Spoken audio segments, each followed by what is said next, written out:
केला आणि जन्मभूमी फाउंडेशनची स्थापना केली। याच निधीतून शेतकऱ्यांना मदत करण्यात आली।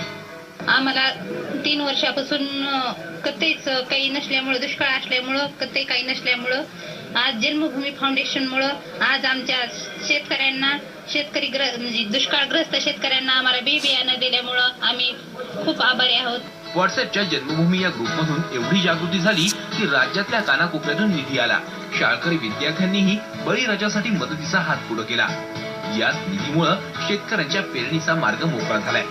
पाथरी आणि मानवत तालुक्यातील 110 खेडेगावामध्ये प्रत्येकी 15 ते 20 अत्यल्प भूधारक शेतकऱ्यांना आपण 13, 14, 15 आणि 16 ह्या 4 दिवसामध्ये बियाणं घरपोच आपण पोहोचण्याचा ह्या पुढचा उपक्रम राहणार आहे।